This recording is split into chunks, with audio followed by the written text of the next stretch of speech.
The Lord be with you. And with your spirit. This is a reading of the Holy Gospel according to Luke. Glory to you, O Lord. On one occasion, when a great crowd was with Jesus, he turned to them all and he said,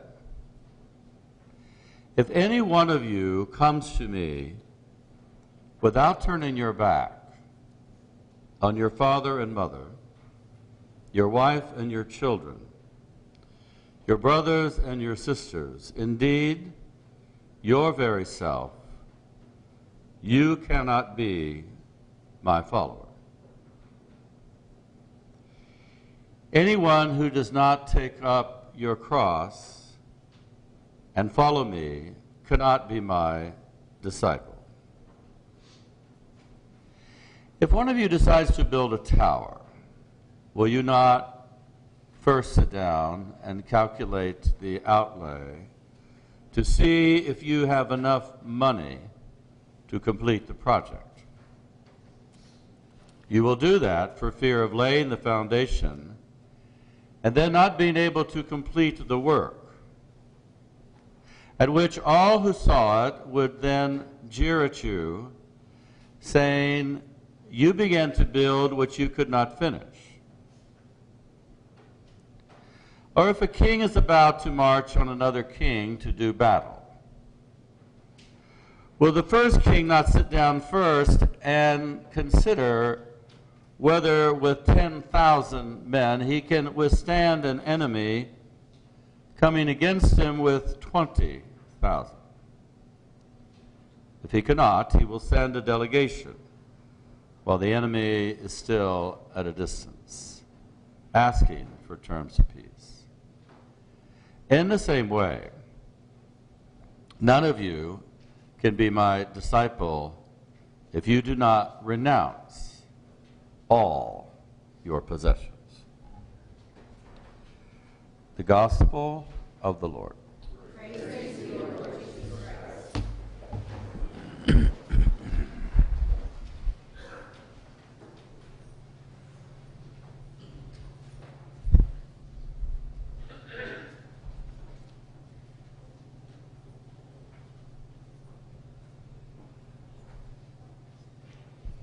If one takes this gospel literally, it would mean that to be a disciple of Jesus, you must become totally without any possessions whatsoever, or any money, and without any family. Now, all of us drove here, and we're with family here, except I don't have my family here, but I have them.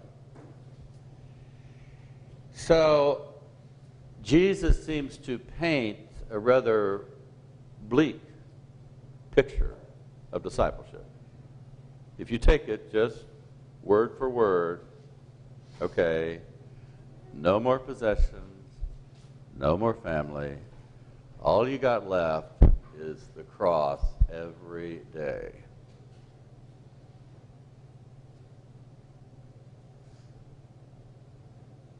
Now, I feel like stop talking right now, but of course you know I won't.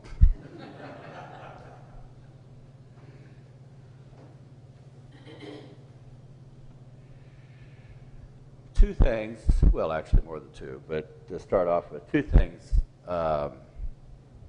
may clarify, for me anyway.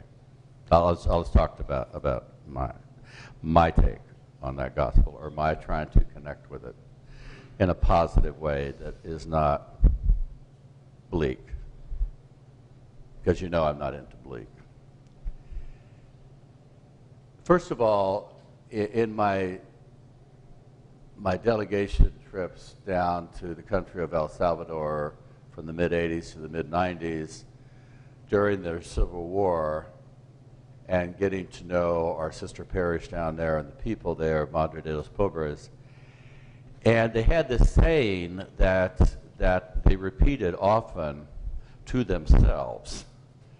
And it's just that we were there to witness them trying to live that on a daily basis under very severe conditions of civil war, under a very oppressive and unjust government that was being financed by our government. Their phrase was very simple. It was just two words: primero Dios, first God. And they tried to live that honestly, sincerely, genuinely, every day. They tried to live first God. That in the midst of an environment that could, at any given moment, take away all your possessions and all your family and put a cross on you that would never go away for the rest of your life. They turned to God. They turned to God with whatever and whomever they had, and whatever cross came their way. Now, they did that very humanly. They didn't do it perfectly. It wasn't like they were all walking around with halos on or anything like that. But they actually attempted to do that, and they needed to. And they needed to continue on a daily basis, or else you would be totally depressed and despair and all that. And they were not. They were not. It was the most mystifying experience I probably have ever had. And to go back year after year and to experience the very same thing year after year over the course of 8 years. And to be at least somewhat converted by that. Not that my conversion was complete, because you witnessed that. My coming here 4 years ago, it obviously wasn't complete, and it still isn't. Amen? You can say amen to that. So, but just think what I was like in the 80s. I mean, my golly. Younger. And dumber. Okay. Jack can testify to that. Yeah, Jack and Sue can testify to that. Anyway, so they're trying to put God first on a daily basis, made it possible for them to live with those crosses and the vulnerability of all they possessed and the vulnerability of all the significant others they had that they called family. The other thing that helps me is going back to my my reading and understanding of Viktor Frankl, who was a philosopher and founder of his own school of psychotherapy, and a survivor of Auschwitz. Okay, so one who witnessed the most horrible sufferings that one can witness on this earth. And his philosophy of responsibility, he was really big on responsibility. He said, fundamentally, bottom line, we're responsible for three things in life. Each and every person is responsible to live their own unique life, being responsible for three things. One is responsible for everything you create, everything that you do with what you have been given and the opportunities you have been given. What do you do with that? What do you do basically with your life? What do you create with that? How is the world in any way different because you passed through during your lifetime? That's the first thing. The second thing is whom you love. To be responsible for whom you love, whom you choose to love, whom you are given to love, and how you do that. And the final thing is how you suffer. How you suffer with whatever crosses come your way. You did not choose, you did not control. But what is your attitude towards those crosses? How you suffer. Okay? And I believe that. I believe those to me make a lot of sense in my life. I am responsible for those three areas of my life. I'm responsible to God, I'm responsible to others, I'm responsible to myself. Interestingly enough, those are the same three things Jesus talks about. Your possessions are everything you create. And it's not just material possessions. You know, it could be the very possession of your mind, the very possession of your gifts and your talents. You know, what do you create with that? And whom you love. I mean, Jesus lined up the most significant, especially in his world, because in his world, family was everything.